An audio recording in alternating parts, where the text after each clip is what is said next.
start the podcast. Hello and welcome to the Comedian's Paradise. This is a podcast where we speak to amazing Romeos, Macbeths, characters. Like we got John Wicks from across the comedy world. Now today's guest has written some very journalistic and brilliant articles on running gigs, on not being deluded, and on helping with your material. Please welcome the fantastic, all the way from Northern Ireland, Luke Mcgibbon. That was great. That was great. Um, I like that you said help him with your material, and like I just let you pause there as well. I didn't even help you with the material of introducing me, so I'm kind of setting a bad example already. But hey, nice to meet you, Marvin. It's all right. It all goes down here, guys. This is it. This is no words are going to be said, guys.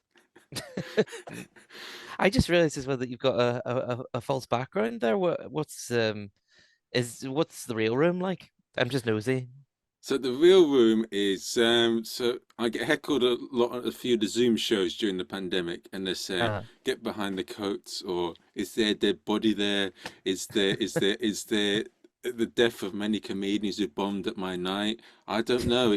There's all sorts. Are you sure you want to know in there? You don't know. There could be. It I could be think I Don do. Ward from the Comedy Store.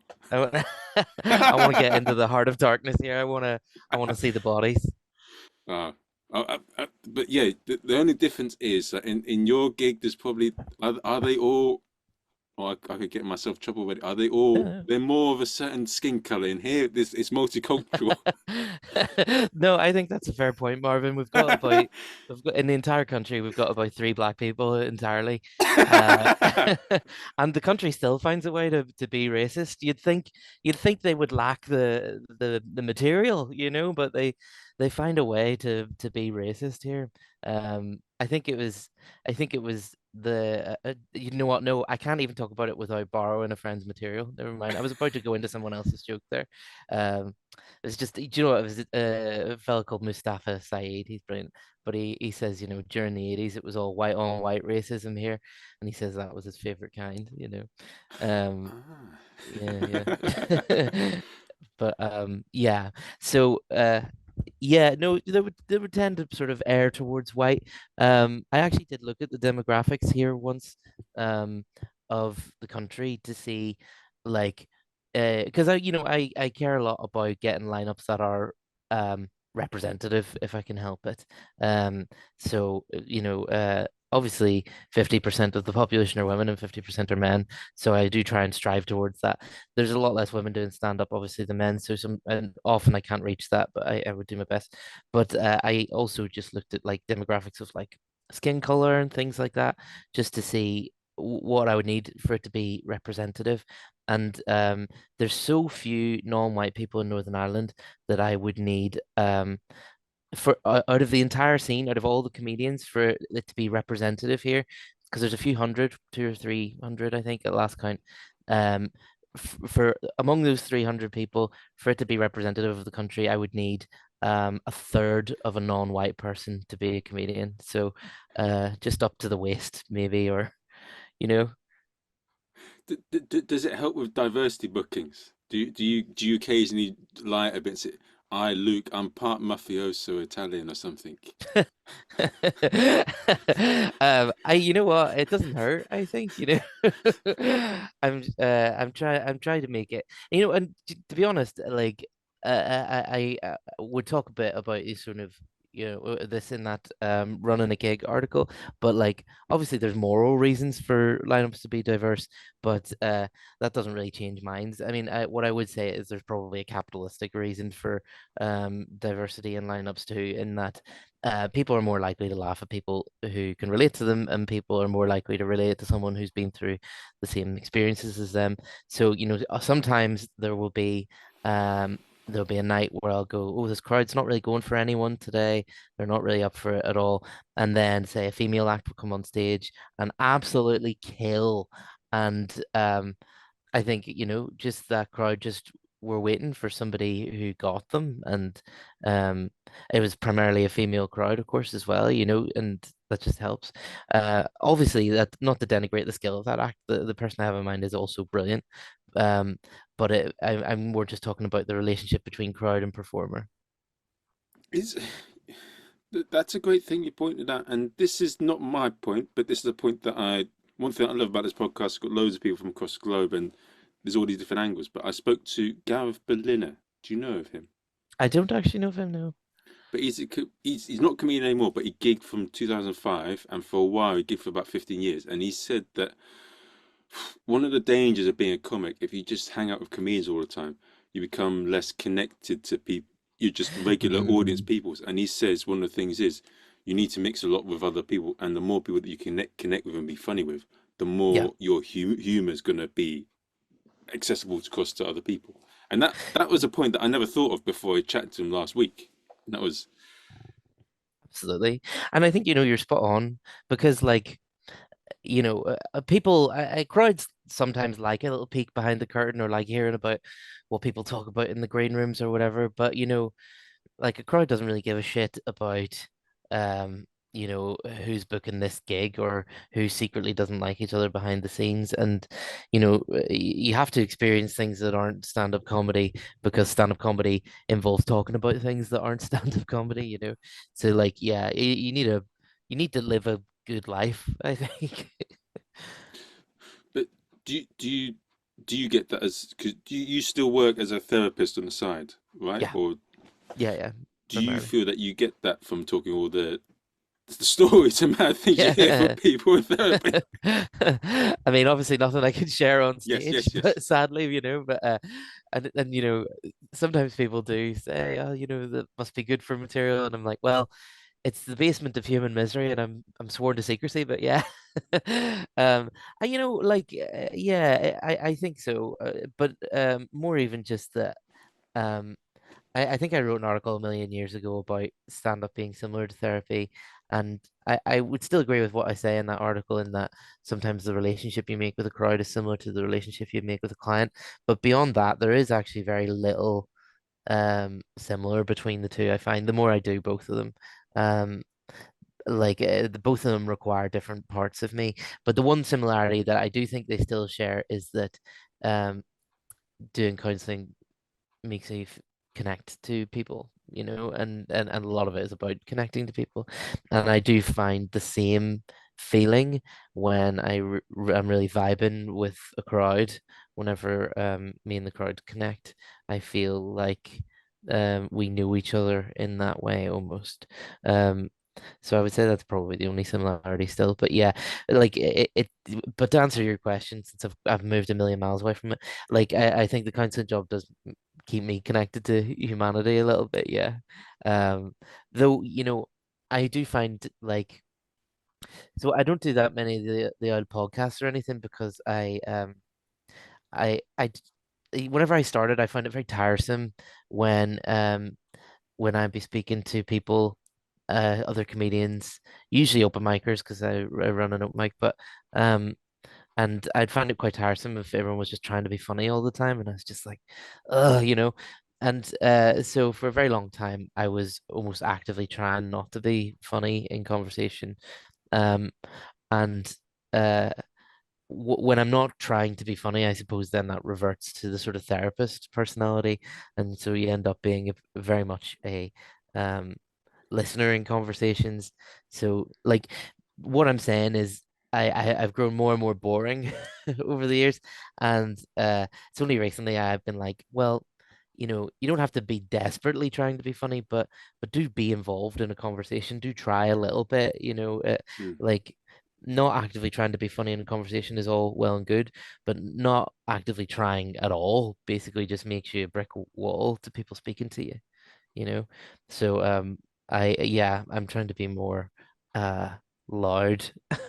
I think it's just whenever you promote as well, you end up having like a promoter personality as well. I'm sure you know yourself.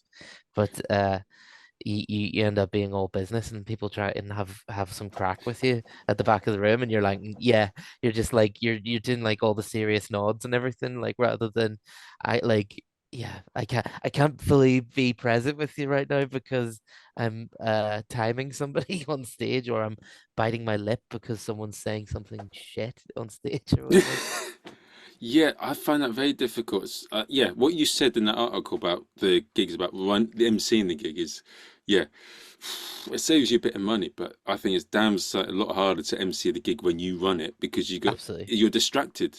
You can't Yeah. just relax and engage with the audience. You're too sort of, what about this? What about that? And then you're stressed. You're Yes, yeah, absolutely. Yeah, the two personalities come into contact there, like the comedian version of you and the promoter version of you, and sometimes sometimes they have very different needs, because like okay, so well, let's say people come into the room, a lot of audience members, cowards, some might say, might might veer towards the back of the room. They're like, I want to sit in the very back row. I don't want the comedian to speak to me or pick on me, blah blah blah.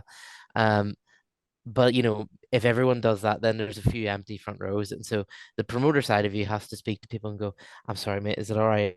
It's all right if I move you to the front. We just need some people in the front row so that it's not just speaking to people at the back of the room."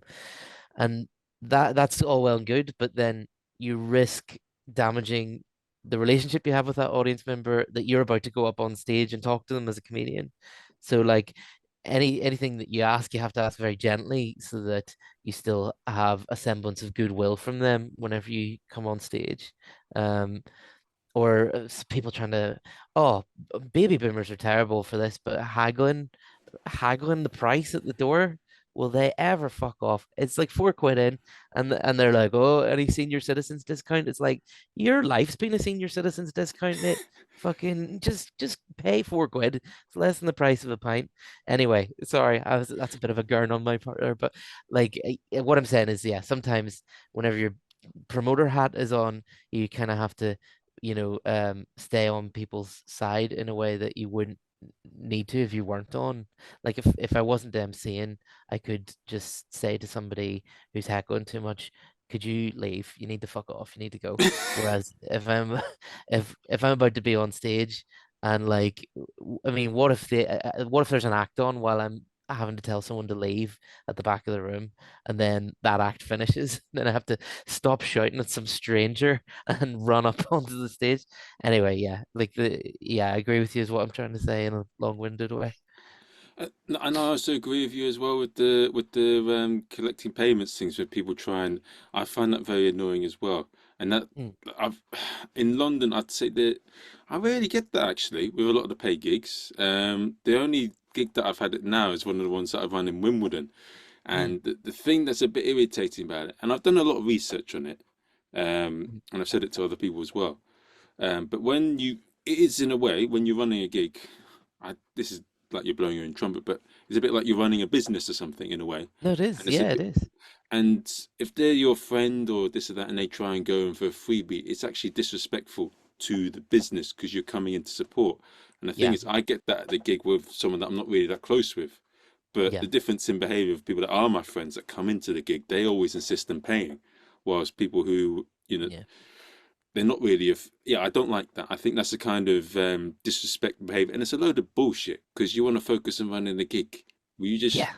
that's such a load. Do you want the show to be good, or do you want to haggle over nonsense over a couple of quid?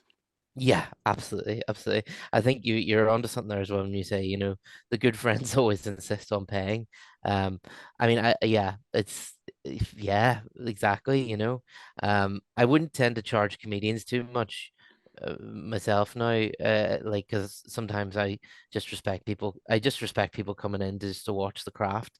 But like friends outside of comedy, I would sort of still charge in, or if like somebody doing their first gig might bring their girlfriend and you can see them hang at the door just for a second longer because I think they're expecting me to say, you get a plus one. And it's like, no, they're, they're coming to see the show, aren't they? Just they're coming to see you in particular, but they're there to see the show. And we're not asking very much from people generally, are we? That like it's money so you can pay the acts ultimately. Yeah, there's a disc. I do a discount rate as well, but a couple of quid. Nice. But I mean, asking for free. Yeah, and there's a big problem in London. You've probably heard this tons and tons from comedians from oh, there's Bringers. bringers and gigs are free and all that. It's a London Uh, problem, and one of the big problems with running gigs in London and the comedians as a whole, we're just in it for ourselves a lot of the times, and we're not thinking about the bigger picture. yeah. Because if you go to a West End theatre, they charge you 30, £40. they should be paying that sort of price to see people like Mickey Bartlett Right.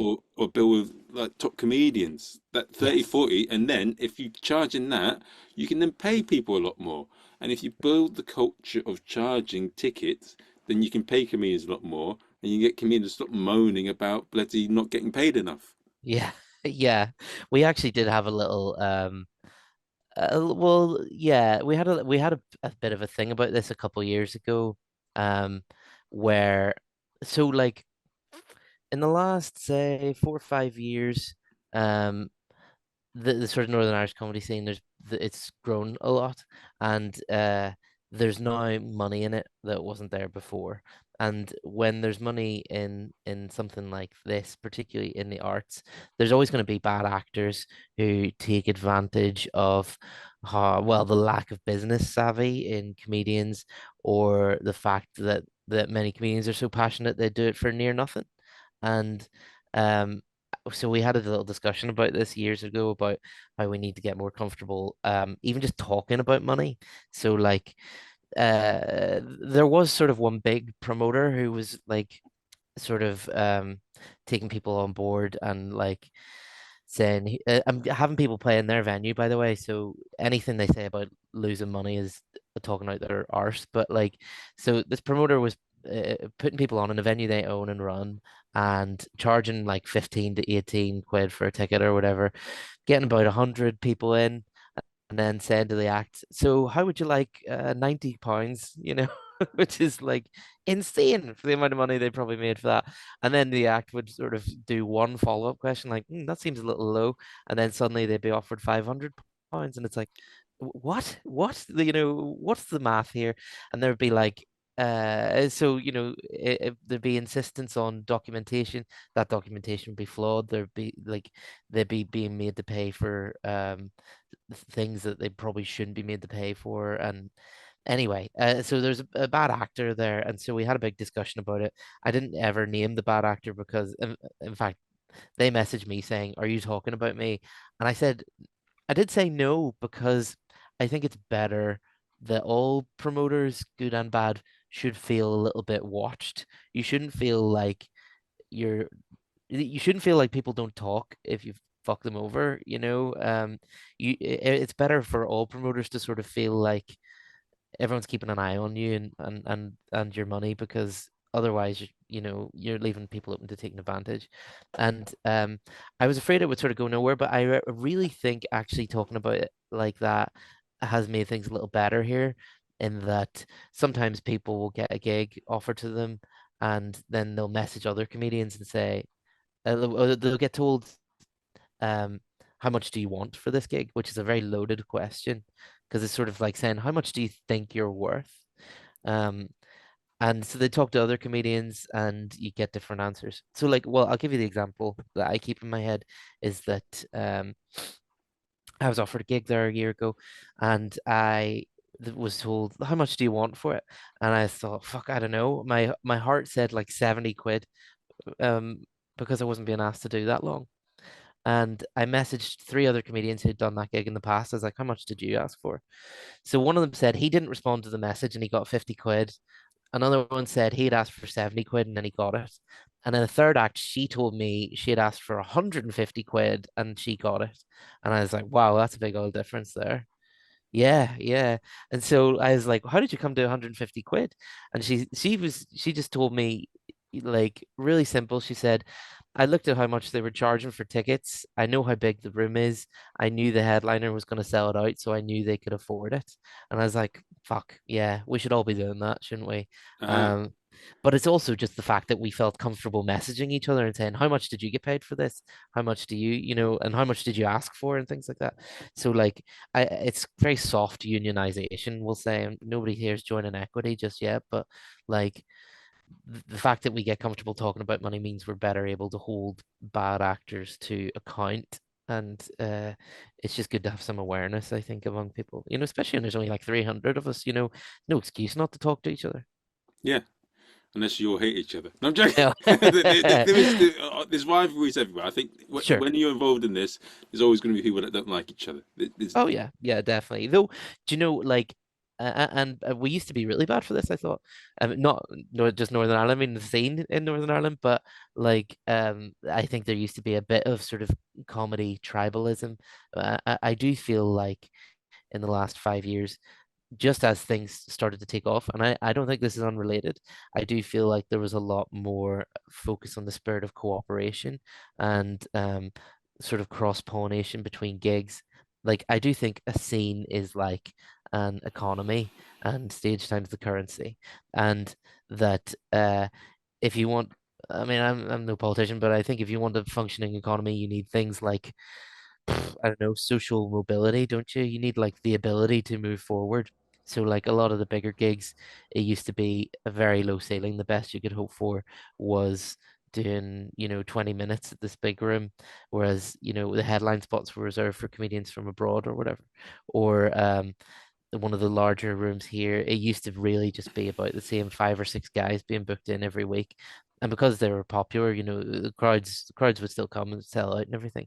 But then in the last few years, I feel like they've been because there would be no way to get onto that gig other than just already being mates with those guys. And then like um and no, there's nothing wrong with that. I just don't think it's a great system and it doesn't help the larger scene. So in the last couple of years, I feel like they've been opening their doors a bit to other acts who they like and trying people out.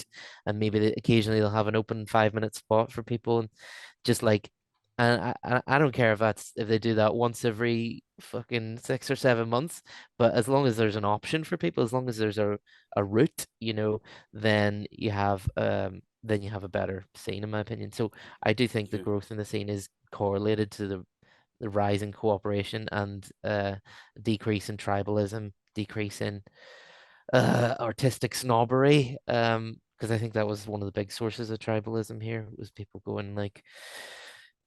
people sort of going, well, I don't do dick jokes like those guys, so I'm better than Yeah. them, and it's like, well, people like them more. That's it doesn't not everything you don't like is Mrs. Brown's Boys, is what I think. I've not really watched it, so I don't know. I've seen No, bits and same. pieces of it, but it's not really caught my eye. No, no. I mean, I used to work with adults with learning disabilities, and Mrs. Brown's Boys was very popular in that house, so I used to watch a bit of it. And I'll say it wasn't for me, but I can see why people would like it. And I think that's the attitude that was missing when when there was a bit of artistic snobbery around here, was people were completely unable, and by people, I mean like, the scene was so small. I'm talking about like 6 or 7 people, but they seemed completely unable, in my opinion, to go, well, that's not for me, but I can see why. I can see that it is good in a different way. Like it wasn't that. It was they saw it as like, that's not for me. I am better than that. If more people like that than like me, they are wrong. I just hate that. Hmm. Yeah, that's it, w- my dad said something on this, but this is going to sound like complete. He says with a lot of dictatorships, this is what goes on with these countries, like because they have the attitude of tribalism, and then that Mm. it affects the whole economy. Mm. And like if they had it more like there is in the West, where it's based on merit to a degree, meritocracy, how good you are, Yeah. and it makes things better for all. And that's what you said. They could that have an if this goes in too far with comedy and different art forms, could that have a really damaging effect on the art forms to other people, where they'll go off to other things because the quality won't be as good. Right. Yeah. Exactly. I Unlikely think. though. And well, no, I think you're right, though. I think that like if you end up with a scene that is like too separated, where it's like there's maybe like 2 big gigs and it's the same few folks in that, and then there's like an open mic scene where it's hundreds of unskilled comics going unnoticed, and some of them are fucking amazing and never to be seen by more than 30 people in a pub at a time. And like if there's too much separation between those two parts of a scene, then yeah, you're going to get stagnancy, which I do think we did have actually. Like there's people here who are now household names, and who are brilliant and were always brilliant. But during about 2015 to 2019, there wasn't much growth among them as artists and in skill as a comedian. Um, and like largely that's because there was stuff going on in their lives, but also I think it's because um the scene was a bit stagnant because of a lack of a route upwards. But also I would say that the ceiling was quite low still there as well. Like I think one of the big changes here was around 2017, 18, I can't remember, when local acts here started to be able to do an arena, which was crazy. Um, I think seeing that even as a possibility made the hypothetical ceiling a lot higher of what one could achieve here, and it made people try a lot harder. And that was one of the big things that I think made the scene here a lot better. Is the Northern Ireland scene in a bit of a emergence, a bit of a because I hear in the northwest, Mm, like in Manchester, and Liverpool, mm, because of hot water, you got things like yeah, Have a Word and all these things going on. Like hi. London's like great for getting on TV, but in terms of things going forward in comedy and like things emerging, they're saying that the northwest is where a lot of things are happening. Is there something similar going on Northern Ireland in that there's a big revolution happening? I hope so. I definitely think post-pandemic that is absolutely the case. I'm always afraid of the bubble being about to burst anytime because it just seems to keep getting bigger. Um, there's got to be a moment past which we lose it all again, but I don't think it'll ever be as bad as it was pre-pandemic. That was not as bad. As bad is the wrong word, but I don't think it'll ever be as unseen as it was before that. Um, I think, yeah, like I think what's happening in the Northwest is amazing around there, and I would say it's something similar is probably happening here, um, in that there's a certain what's the word? Well, basically it's the spurning of gatekeepers, isn't it? Whether that be the BBC or producers or whoever, you know, it's very much people saying, I'm going to do my own thing and an audience finding them, and so yeah, I do think that has happened or is happening here. Uh, and it could happen anywhere, which is great. It doesn't need to be anywhere big. I mean, Northern Ireland is, I think I looked it up once because yeah, I was thinking about this. I think Northern Ireland has like a third of the population of London or something. I can't remember, but it's wild, isn't it? Like just the difference in numbers. So like, the fact that they can do an arena off the back of that, it's crazy. Um, and and that's purely just off people doing their own thing. Whereas, when you have an industry that is only dominated by gatekeepers, then you only have what those gatekeepers will like. And that's all well and good. But isn't it better to have um, a more diverse palette of what arts can be in a country, beyond what some guy in an office likes? um much better to much better for art to find people in their living rooms and um or to be found by people in their living rooms, and connected with. Yeah, like OnlyFans. No. You know what though? That is a really good comparison. Like I know, like it is because it's like the right. So right, if you I was about to say if you want to make it in pornography, I sound like I'm on the casting couch. I'm like, if you want to be a star kid, here's what you gotta do. But like, pornography as an industry, I imagine used to have like, producers and gatekeepers, and you gotta look like this, and you have to do it like this, and you have to have these people in the crew or whatever. Whereas OnlyFans is like somebody just in their I was about to say living room again, but maybe bedroom, I would say. Hey, maybe if you're feeling particularly kinky, why not the living room? Let's branch out. But I think, yeah, like the OnlyFans would be somebody in their bedroom, just like a cottage industry, doing everything themselves, but also making all the money for themselves. I mean, I don't know what percentage they take, but I'm assuming a bunch. Oh, yeah, yeah. That's a good example. We could start. We no, sorry, not we. We I could know do what our you're own getting at. individual one. Yeah. Yeah. I think there are some comedians with OnlyFans out there. Like the where it's like not porn, like it's like bits. I literally can't think of someone, but I could swear I've seen it on someone's link tree before. There was like an OnlyFans link, and I was like, they're doing porn, and then I clicked on it, and it was just bits. You know what I mean? Well, I mean, I didn't pay them any money, but it looked like it was just bits, unless they're doing porn that's like that's like called buying a hot dog or like the difference between cats and dogs or something, you know. But it looked like it was just putting bits up there. That's all the dirty stuff, Luke. Yeah, that's the niche, isn't it? The niche stuff. People love it when porn stars talk about the difference between men and women, you know? God, that isn't that wouldn't that be a very strange fetish if someone sit there on their laptop and they watch the bits and they're like, right, I'm gonna celebrate over this. Yeah. Yeah, I love it when women observe things and tell me about their life. Yeah, give me more of that.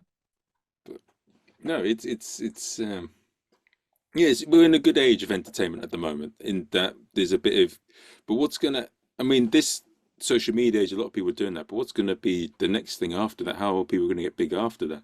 So you got Mm, the gatekeepers now, you got social media. What's gonna be the thing yeah. after that? Well, I think, at the end of the day, you're never going to live in a world without gatekeepers. Someone's got to keep the gate. But I do think that, it basically what we call gatekeepers, it just moves down the line further and further. So what started off as being the domain of, say, um, producers or whatever. Now that power is held by, say, people with a following or who they can share with you, people who have a big podcast or something, um, like it or not, those people are now gatekeepers and they have that sort of power whether they choose to use it or not, but it is there. So like yeah, we're never going to live in a world without that. Though, I mean, I suppose you could also argue the algorithm itself is its own gatekeeper. Like maybe you can just like it's something I would often say to a lot of comics here, and it's why I don't really do any of the local podcasts unless I'm asked. But I probably should be asking because like there are massive podcasts run by people who I like and get on with. I probably should be trying to get my foot in the door over there more, but I'm trying to sort of set an example to open micers of like fucking make something, like a lot of open micers I know their plan seems to be um I mean, a lot of them skip the part of the plan that is get good at stand up, first of all, but um, but their plan seems to be do these big rooms, that's it, or get on this person's podcast, and that's it. That'll do me. And it's like you should have a plan that isn't just clinging on to somebody more famous. Um, you should make something, do something. Do you know what I mean? Even if it's shit, like you've already come so far in that you're making stand up, you're making bits all the time. Um, do something that's uniquely yours. It's more rewarding. The people who follow you because of it will connect better with you than if they just saw you chatting shit on a podcast. Like so I don't know. It does sound like a made up excuse for me not to be on the big podcast, but I think the thing is I benefit from the fact that I have a stable career that I like and will probably do until I die. So like I don't need to be famous. Do you know what I mean? So I don't have any need to um I guess compromise.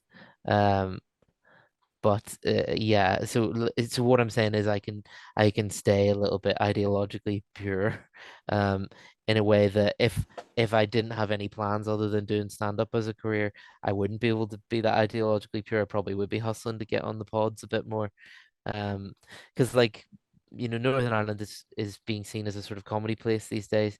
I would say more so than a comedy place, it's a podcast place.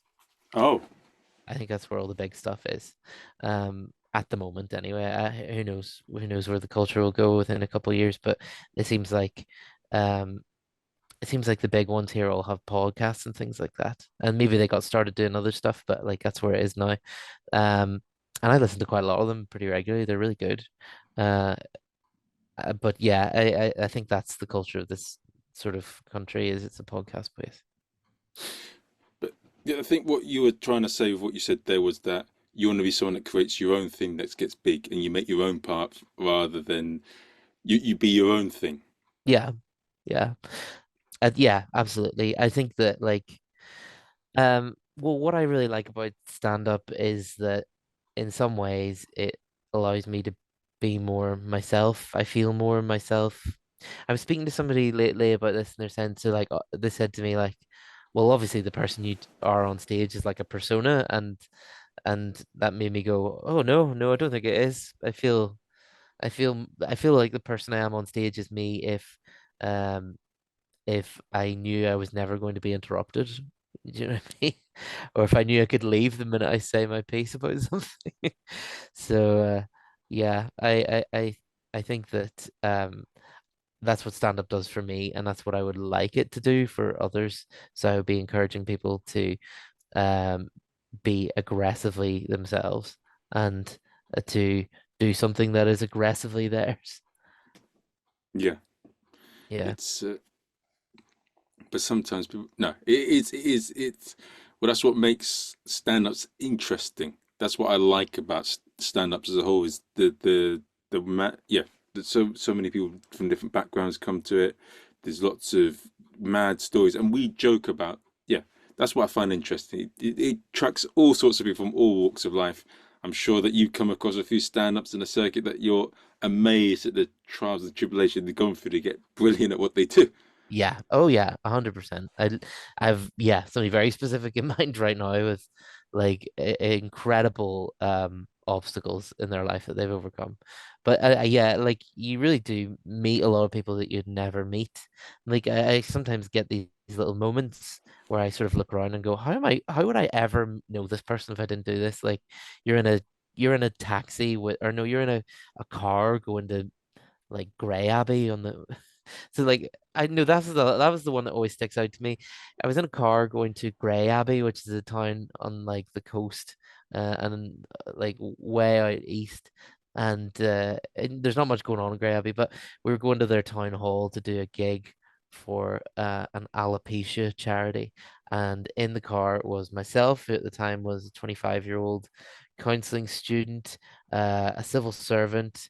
There was a 38-year-old children's entertainer and magician, and there was a actually I don't know what age he was, but let's say late 30s taxi driver. Um, all going down to do stand-up comedy. I was like, I would never know this taxi driver. I would never know this clown slash magician slash children's entertainer, and I would never know this civil servant. Like it's just what puts these people in a car together, you know? It's really weird. I love it. Yeah, it's brilliant. And the moments we get in it as well. Oh Yeah. God. Yeah, you do, yeah. I I gigged with Romesh Ranganathan weirdly before he was. Sorry, I just remember that. It's not a good story. We both did the Belfast Empire, which is one of the big gigs here, and they would be getting people from across the water more often. And so I think he was sort of just on the way up. It was before he won that Leicester Mercury thing, which that seemed to be when his career skyrocketed. But oh, he was great.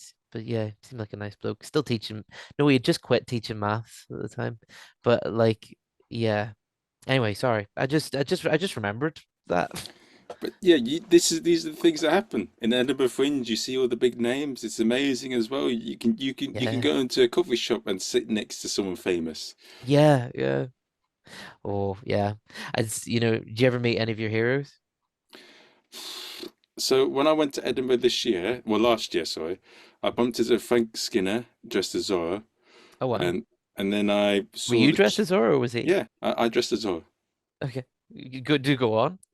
Oh, okay, what about the Zorro? Okay, so Yeah. my character act is I call myself Asian Zorro. And obviously, I'm a ch mixed Asian Chinese with white person, and I play that character and I put in the accent.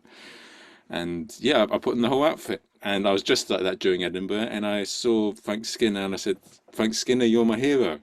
And then he Oh. responds, says, he laughed for about 10 seconds or so. He says, you're my hero too, Zorro. Oh. And then, That's very sweet. and then you bump into Russell Howard walking down there. You bump into Stuart Goldsmith in a coffee shop. Yeah, Class. it's just mad, isn't it? You see all the big names there, and they're saying, Yeah. "What the fuck is this guy wearing a Zorro outfit?" But yeah, I hope they were all nice. Were they all nice? yeah, they're all nice. Yeah. That's good. I met Dylan Moran once or twice. Uh, and he's sort of my hero. But I think he's just awkward. He's not unnice. He is quite nice actually. Um, and so it's sort of a known thing now. I think he doesn't take photographs with you, but Mm. he's very respectful. He's like a respectful no, which is kind of good, you know. Um, but yeah, I think when I first met him, the first time I bumped into him, I was like drunk and I was like 20, and I asked for a picture and got a polite no. And since I was a bit drunk and 20, I was a bit like, oh, well, all right, you know. Afterwards, obviously, not to his face, but yeah. So I used to be like never meet your heroes, and then I stopped being like 20 and was like, well, of course he doesn't want to get stop and pose for a fucking picture with every drunk moron he meets, you know? Mm. Yeah, it's a difficult thing, isn't it? You see them not as a person, but you see them as some entity. Yeah, like he doesn't owe me a picture, you know? He's just trying to live his life. Yeah, I don't know what it's like for I wouldn't want to know what it's like to be well, I wouldn't want to know what like to be with a certain level of fame that some of the people have in comedy, like Jimmy Carr, like being able to not go into a Yeah, coffee shop or a yeah. Starbucks without getting bothered by someone. God, yeah, nightmare.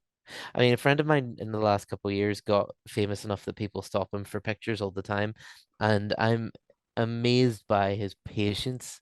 Like, just he always says yes, and he never sounds put out, even though there's loads of times where I know he's absolutely put out. And like, I just, yeah, I don't know if I have that patience, you know. What would you do if you were him? Would you say no? Yeah, well, this is it. Actually, maybe you're left with little choice but to be polite, you know, because I can't see myself going, no, fuck off. Well, yeah, you know, because someone going out of their way to come up to you and express the kind of vulnerability that it takes to go, I like your work, you know, because um people here people here everyone thinks they're a comedian in Ireland, you know, and so Mhm. sometimes people actively resent you for actively trying to do comedy, you know. So I do think it's quite a vulnerable statement here for people to say, I think you're very funny or I like your work, you know. Yeah, There's a lot of defensiveness to overcome. Freud said the Irish were immune to psychotherapy or psychoanalysis, but I think he was just taking the piss, to be I think honest. he But was. Freud, yeah, Freud. Well, he did come across the Oedipus complex, so I don't know yeah, what goes through his head. he had yeah, he had a lot of piss taken to do, in fairness. Now, as I've known you through the articles, is there so with the if you were to summarize to any comedians right now, what would be the questions they should ask themselves to see if they're deluded, and what would say the questions they should ask themselves if they're running a bad night? If they're running a bad night and what if So they've they're got aware of it. What questions? okay. How do they Oh, become they're aware of them? how did they become aware? And those questions to find. Oh my gosh, yeah, that's a good question. Because there's levels of delusion, do you know what I mean? Like there is a friend of mine who genuinely he does comedy um when when he's not in prison and because he's in and out, but he genuinely has schizophrenia, and so you know he would actually suffer from delusions. So you know, sometimes when he gets off stage, um, he'll say to me, "What do you think?" And I'll have to stop and I'll go, "Well, what do you think first?" Because I wanna know. And sometimes he might say, "I thought that went well." Blah blah blah, and I might not always agree. So I'll say, "I think you were doing grand at this part and this part. I think this joke here it didn't land as well as you thought," and blah blah blah. So I'm not sure if I ask any. Can I? Do you edit this? Yeah. Do you mind if I look for something on my computer right now? Sure. Okay. Okay, because there was something I wrote down about this a while ago, and I'll stop it. okay, okay. Oh shit! Wait, yeah. Should I wait? Should I give the background to this again? Yeah, let's do the background for this. Cool. Sorry, I was just saying to Marvin there, off camera, that about in 2021 there I did a gig that was so bad that I think it made me a better person. It like definitely made me a better comedian as well. And it was in Portrush. It was in the northwest of the country, and I did that gig again for the first time since then about a month or two ago, and it went a lot better. I feel a lot better about it. But yeah, it was an hour and a half drive home, and I was on my own in the car, so I had a very long chat with myself and worked through some things. And I was like, how can I try and duplicate that? How can I make it so that you can turn a bad gig into an opportunity for growth? Um, so these are just some prototype questions I wrote. I never revisited them, and I haven't tried any of them yet, but I'm just having a thought about it. So after the gig, what did you learn? And that can apply to you as a comedian or about that crowd. Um, what did that what did that mean to you? So like if that went badly or well, what does that mean to you? Does that mean that you think everyone from Portrush is stupid, or does that mean I need to be better, or does that mean I'm a failure as a person, or blah blah blah, you know? Um, was it affected by drinking too much slash not enough?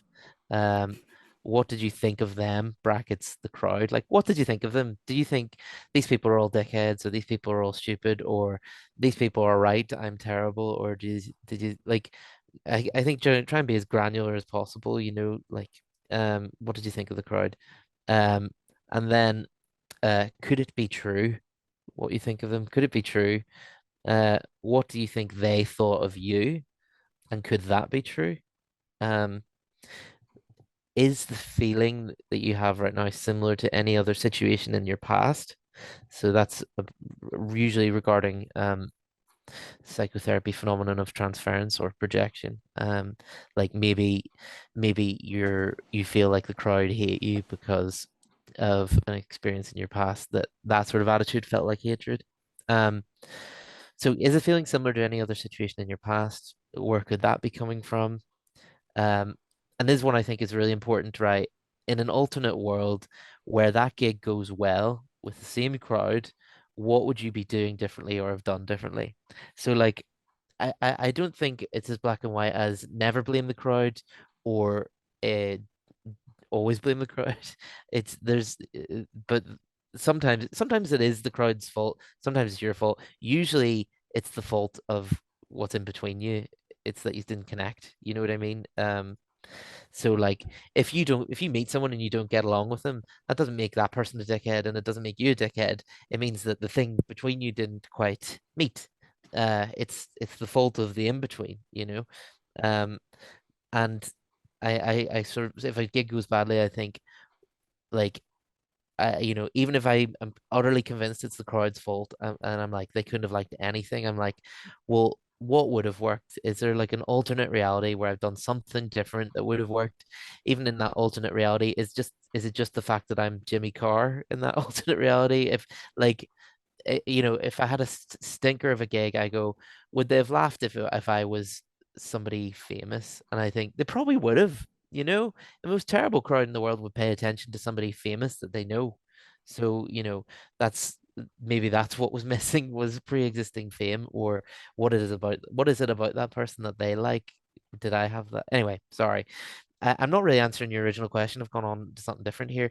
To become more aware, I mean, I suppose how do you build a reflective capacity? I suppose what you could do is um, you could go completely factual and listen to recordings of your set and judge the decibels, you know what I mean, of the laughter.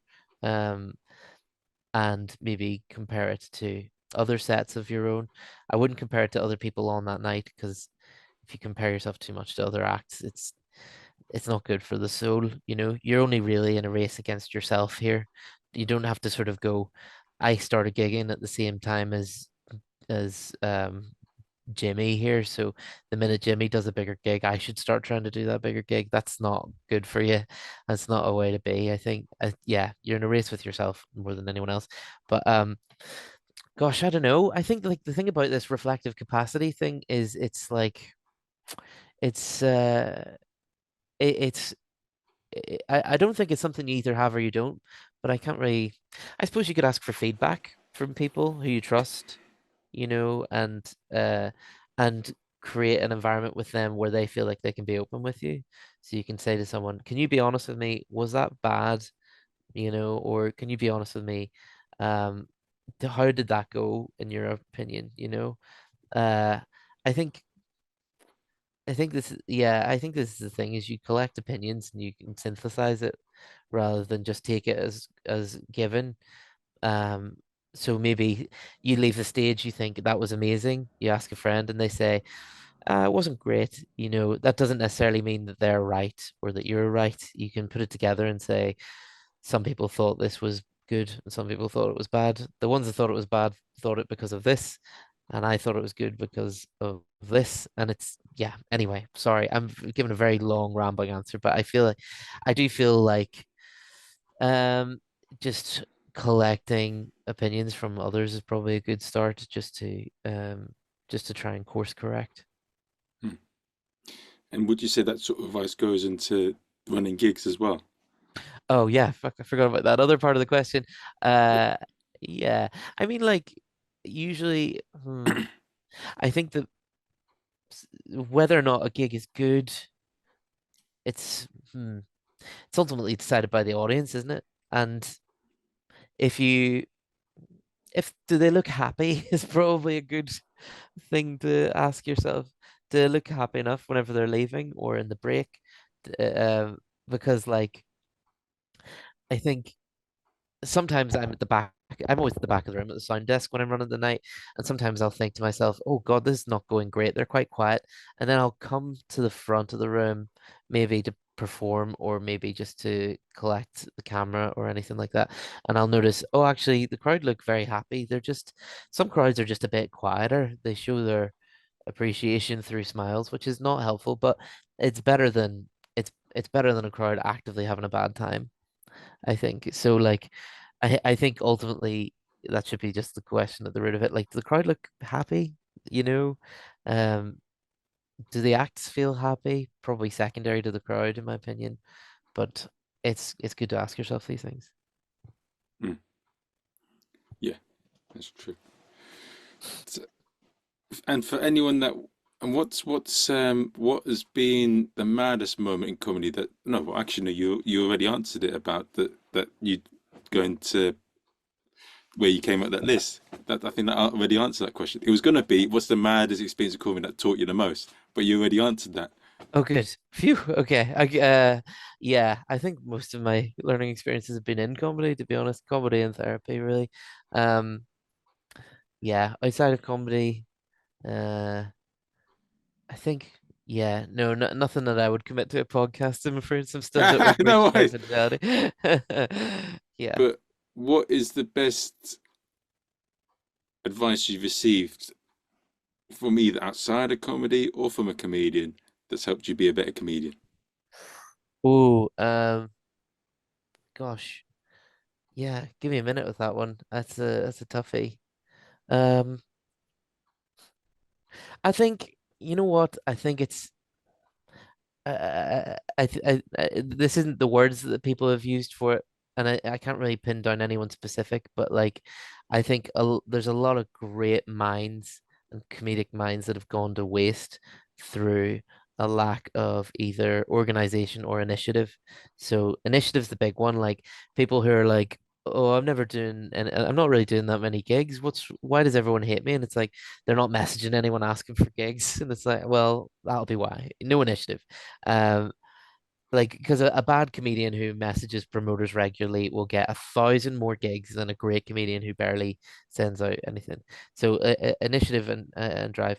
The other thing, organization, like people who um don't maybe have a place where they keep their material, or people who come up stage and they'll come on stage and they'll say, I've not written anything, but I'll see how this goes. That can that can fuck off. That's I've no time for that.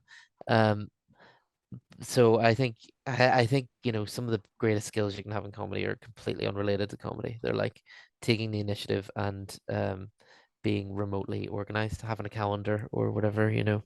Um, yeah. So those are probably the two greatest bits of advice I can give to people. Okay.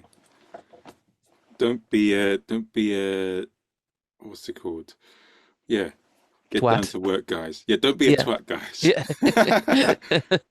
Yeah, don't be a twat. And yeah, and I think just make something for God's sake.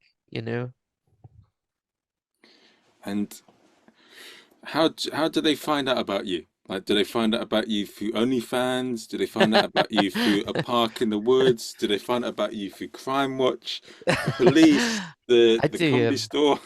I do more analog OnlyFans. I hand draw nudes and I hand them out in the Oh, street. good. So there's the niche, guys. Yeah, that's the analog style, you know. I do paintings. Yeah, I'm on TikTok and Instagram. I put up little sketches and bits there, and yeah, that's about it. Really, that's what I'm doing at the minute is making little sketches and things like that. I have some ideas for other things that I'm probably going to lean towards. Um, I think there's an online course that I teach as well that you can get on Udemy. That's on sign language for adults with learning difficulties. But yeah, that's a little side hustle. So yeah, I've got a lot going on. All right, guys. So you know where to find out about Luke. Hope you've enjoyed this episode. And make sure you give this episode a 5-star review on Amazon or iTunes. And I'll see you guys soon.